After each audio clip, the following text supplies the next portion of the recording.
ಗೌರವಿಸು ಚೇತನವ ಆರದೋ ಜಗವೆಂದು ಭೇದವೆಣಿಸದಿರು.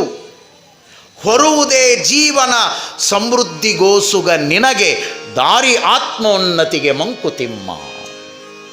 ಎಷ್ಟು ಚಲೋ ಮಾತನ್ನು ಹೇಳಿದರು. ಗೌರವಿಸಪ್ಪ, ಇದರ ಬಗ್ಗೆ ಮರ್ಯಾದೆ ಇರಲಿ, ಗೌರವ ಇರಲಿ. ಇದು ಬೆಲೆ ಬಾಳುವಂಥ ಅರಿವಿನ ಶರೀರ ನಿನಗೆ ಸಿಕ್ಕದ, ಜನ್ಮ ನಿನಗೆ ಸಿಕ್ಕದ. ಈ ಚೇತನವನ್ನು ಗೌರವಿಸು. ಈ ಜಗತ್ತಿಗೂ ನನಗೂ ಸಂಬಂಧ ಇಲ್ಲ ಅಂತ ತಿಳ್ಕೊಂಡು ಅಜ್ಞಾನಿಯಂತೆ ವರ್ತನೆ ಮಾಡಬೇಡ. ಆರದೋ ಜಗವೆಂದು ಭೇದವೆಣಿಸದಿರು. ಸಿಖ್ ಧರ್ಮದೊಳಗ ಗುರುನಾನಕರ ಶಿಷ್ಯನಾಗಿರುವಂಥ ಒಬ್ಬ ಮಹಾನುಭಾವ ಬಾಬಾ ಅರ್ಜುನ್ ದೇವ್ ಅಂತ ಬರ್ತಾನೆ. ಆ ಪುಣ್ಯಾತ್ಮ ಕೆಲವು ಮಾತುಗಳನ್ನು ಬರೀತಾನೆ, ಬಹಳ ಕಿಮ್ಮತ್ತಿನ ಮಾತುಗಳು.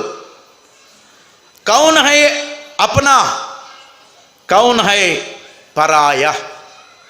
ಯಾರು ನಿನ್ನವರು, ಯಾರು ಬೇರೆಯವರು? ಎರಡು ಚಂದ ಕೇಳ್ತಾನೆ.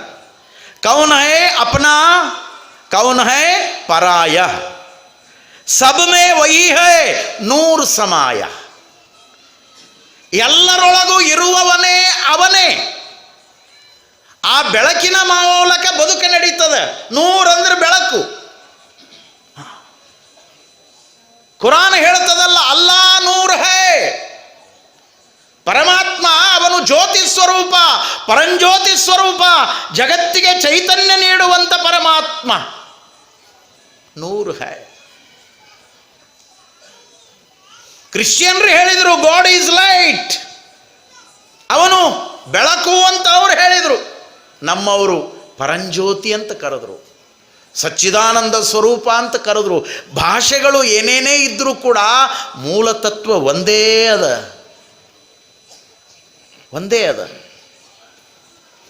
ಇವತ್ತು ಇಸ್ಲಾಂ ಧರ್ಮದಲ್ಲಿ ಏಕದೇವ ಉಪಾಸನೆಯ ಪರಮನಿಷ್ಠೆ, 5 ವೇಳೆ ನಮಾಜ್ ಮಾಡುವಂಥ ಪರಮನಿಷ್ಠೆ, ಜಕಾತ್ ಕೊಡುವಂಥ ಪರಮನಿಷ್ಠೆ,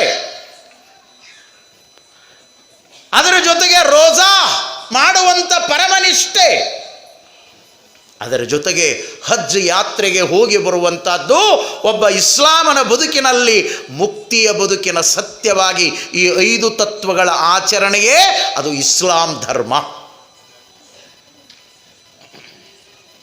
ದೇವನು ಇದ್ದಾನೆ ಅನ್ನುವಂಥ ಸತ್ಯದಲ್ಲಿ ನಿರಾಕಾರ ಸತ್ಯವನ್ನು ಒಪ್ಪಿ ಅಲ್ಲಾ ತೂ ಹೈ, ಅಲ್ಲಾ ತೂ ಹೈ, ಅಲ್ಲಾ ತೂ ಹೈ ಅನ್ನುವಂಥ ನಂಬಿಕೆಯ ನಿಜನಿಷ್ಠೆಯನ್ನಿಟ್ಟುಕೊಂಡು ಆ ಅಲ್ಲಾಹನ ಮುಂದೆ ವಿಧೇಯಕನಾಗಿ ಶರಣಾಗತಿಯ ಭಾವದೊಳಗ ಬಾಗುವುದೇ ಅದು ಇಸ್ಲಾಂ ಧರ್ಮದ ಸಿದ್ಧಾಂತ. ಅದೇ ತತ್ವ ನಮ್ಮಲ್ಲಿಯೂ ಇದೆ. ಆ ನಿರಾಕಾರ ಸತ್ಯವನ್ನೇ ನಾವು ಒಪ್ಪಿದವರು. 14ನೇ ಶತಮಾನದೊಳಗೆ ಶಿವಯೋಗಿ ಶಿವಾಚಾರ್ಯರು ರಚನೆ ಮಾಡಿರುವಂಥ ಸಿದ್ಧಾಂತ ಶಿಖಾಮಣಿಯೊಳಗೆ ಬಹಳ ಅದ್ಭುತವಾದ ಮಾತನ್ನು ಹೇಳ್ತಾರೆ. ಅಗಸ್ತ್ಯರಿಗೆ ಉಪದೇಶವನ್ನು ಮಾಡುವಾಗ ಏಕ ಏವ ಶಿವ ಸಾಕ್ಷಾತ್ ಚಿದಾನಂದಮಯೋ ವಿಭು. ಎಷ್ಟು ಚಲೋ ಮಾತು. ಏಕ ಏವ ಶಿವ, ಅವನು ಒಬ್ಬನೇ ಇದ್ದಾನೆ. ಅವ ಹೆಂಗದಾನ?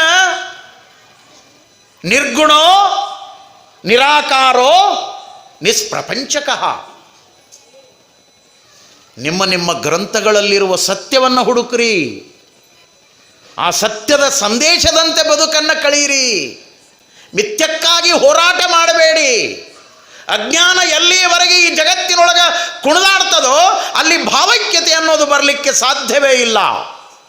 ಎಷ್ಟು ಚಲೋ ಮಾತನ್ನು ಹೇಳ್ಯಾರ ಅವರು. ಏಕ ಏವ ಶಿವ. 14ನೇ ಶತಮಾನದಾಗ ಇದನ್ನು ಹೇಳಿದ್ರ 12ನೇ ಶತಮಾನದಲ್ಲಿ ಅದಕ್ಕಿಂತಲೂ ಪೂರ್ವದೊಳಗೆ ಬಸವಣ್ಣನವರು ಹೇಳ್ತಾರೆ, ದೇವನೊಬ್ಬ, ನಾಮ ಹಲವು, ಪರಮ ಪತಿವ್ರತೆಗೆ ಗಂಡನೊಬ್ಬ, ಮತ್ತೊಂದಕ್ಕೆರಗಿದರೆ ಕಿವಿಮೂಗ ಕೊಯ್ಯುವ ಕೂಡಲ ಸಂಗಮ ದೇವ. ಏನು ತತ್ವಗಳು, ಏನು ಸಿದ್ಧಾಂತಗಳು! ಎಲ್ಲೆಲ್ಲಿ ನೋಡ್ತಾರ ಎಲ್ಲ ಕಡೆ ಆ ದೇವನನ್ನೇ ಕಂಡ್ರವರು. ಎತ್ತೆತ್ತ ನೋಡಿದಡತ್ತತ್ತ ನೀನೇ ದೇವ, ಸಕಲ ವಿಸ್ತಾರದ ರೂಹು ನೀನೇ ದೇವ, ವಿಶ್ವತ ಚಕ್ಷು ನೀನೇ ದೇವ, ವಿಶ್ವತೋ ಮುಖ ನೀನೇ ದೇವ, ವಿಶ್ವತ ಪಾದ ನೀನೇ ದೇವ, ಕೂಡಲ ಸಂಗಮ ದೇವ. ಬಸವಣ್ಣನವರು ಅದನ್ನೇ ಉರ್ದು ಭಾಷೆಯೊಳಗೆ ಮಹಾನುಭಾವ ಹೇಳಿದ. ಮೈ ಜಿದರ್ ದೇಖ್ತಾ ಹೂ ಉದರ್ ತೂ ಹಿ ತೂ ಹೈ, ಏ ಅಲ್ಲಾ ಮೈ ಜಿದರ್ ದೇಖ್ತಾ ಹೂ ಉದರ್ ತೂ ಹಿ ತೂ ಹೈ, आगे भी तू है, पीछे भी तू है, दाएं भी तू है, बाएं भी तू है, ऊपर भी तू है, नीचे भी तू है, मैं जिधर देखता हूं उधर तू ही तू है. ಬಸವಣ್ಣನ ವಚನ. ವಿಚಾರ ಒಂದೇ, ಜ್ಞಾನ ಒಂದೇ, ತತ್ವ ಒಂದೇ. ಎಲ್ಲಿ ತರೋರದಿರಿ ಜಗತ್ತಿನೊಳಗೆ ವ್ಯತ್ಯಾಸ ಅನ್ನೋದನ್ನು ಎಲ್ಲಿವರೆಗೆ ನಮ್ಮ ಭಾವನೆಯೊಳಗೆ, ನಮ್ಮ ಬದುಕಿನೊಳಗೆ, ನಮ್ಮ ಮನಸ್ಸಿನೊಳಗೆ ಅಜ್ಞಾನದ ಮಾಯಾ ಆವರಿಸಿಕೊಂಡಿರ್ತದೋ ಅಲ್ಲಿವರೆಗೆ ಇದೆಲ್ಲ ಇರುವಂಥದ್ದೇ. ಕತ್ತಲೆ ಕೋಣಿಯೊಳಗೆ ವಸ್ತುವನ್ನು ಹುಡುಕಾಕೆ ಹೋದ್ರೆ ಕತ್ತಲೆ ಕೋಣಿಯೊಳಗಿರುವಂಥ ವಸ್ತು ಜಲ್ದಿ ಕೈಗೆ ಸಿಗೋದಿಲ್ಲ. ಆ ಕತ್ತಲೆ ಕೋಣೆಯೊಳಗಿರುವಂಥ ವಸ್ತುವನ್ನು ಪಡ್ಕೋಬೇಕು ಅಂದ್ರೆ ಒಂದು ದೀಪವನ್ನು ಬೆಳಕೊಂಡು, ಒಂದು ಟಾರ್ಚನ್ನು ಹಿಡ್ಕೊಂಡು, ಒಂದು ಬೆಳಕನ್ನು ಹಿಡ್ಕೊಂಡು, ಒಂದು ಕ್ಯಾಂಡಲನ್ನು ಹಿಡ್ಕೊಂಡು ಒಳಗೆ ಪ್ರವೇಶ ಮಾಡಿದಿರಿ ಅಂದ್ರೆ ಅದು ಸಾವಿರಾರು ವರ್ಷದ ಕತ್ತಲೆ ಇದ್ದರೂ ಕೂಡ ದೀಪ ಹೇಗೆ ಒಳಗೆ ಬಂದ್ರೆ ಸಾಕು, ಒಂದು ಕ್ಷಣದೊಳಗೆ ಕತ್ತಲೆ ಅನ್ನೋದು ಮಂಗಮಾಯ ಆಗಿ ಹೋಗಿಬಿಡ್ತದೆ. ಹಾಗೆ ಬದುಕಿನೊಳಗೆ ಅಜ್ಞಾನ, ಅವಿವೇಕ, ಅನಾಚಾರಗಳು, ದುರಾಚಾರಗಳು ದೂರ ಆಗಬೇಕು ಅಂದ್ರೆ ಜ್ಞಾನದ ಬಲ ಹೆಚ್ಚಾಗಬೇಕು. If you think strong you will be strong. ನಿನ್ನ ಆಲೋಚನೆ ಅದು ಸ್ಟ್ರಾಂಗ್ ಆಗಿತ್ತು ಅಂದ್ರೆ ನಿನ್ನ ಕಾರ್ಯಗಳು ಕೂಡ ಬಹಳ ಸ್ಟ್ರಾಂಗ್ ಆಗಿರ್ತಾವೆ. If you think weak you will be weak. ನಿನ್ನ ಆಲೋಚನೆಗಳು ಕೆಳಮಟ್ಟದೊಳಗಿದ್ರೆ ನೀನು ಅಲ್ಲೇ ಇರ್ತೀಯ, ನಿನ್ನ ಆಲೋಚನೆಗಳು ಅಲ್ಲೇ ಇರ್ತಾವೆ, ನೀನು ಉಪಯೋಗ ಆಗಲ್ಲ, ನಿನ್ನ ಬದುಕು ಉಪಯೋಗ ಆಗಲ್ಲ. ಹಾಗಾಗಿ ಇವತ್ತು ವಿಶ್ವ ಧರ್ಮದ ಈ ಅಪರೂಪವಾಗಿರುವಂಥ ಸಂದೇಶ ನಾನು ಪ್ರಾರಂಭದಲ್ಲಿ ಬಳಸಿಕೊಂಡೆ.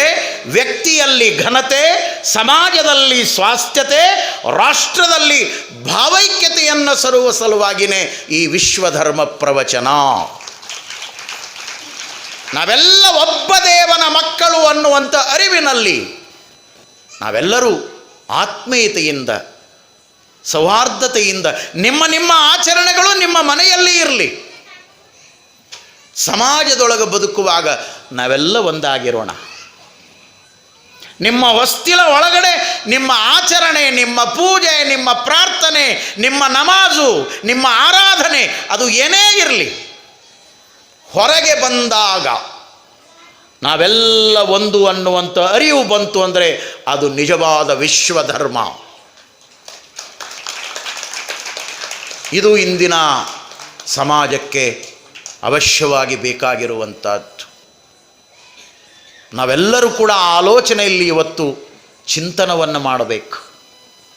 ನಾವು ಆಚರಣೆಗಳನ್ನೇ ಧರ್ಮ ಅಂತ ತಿಳ್ಕೊಂಡು ಹೊರಗಡೆ ಇಟ್ಟು ಗುದ್ದಾಡ್ತಾ ಇದ್ದೇವೆ.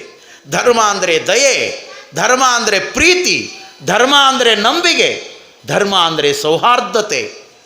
ಇದು ಈ ದಿನಮಾನದ ಅವಶ್ಯಕತೆಯಾಗಿರುವಂಥದ್ದು.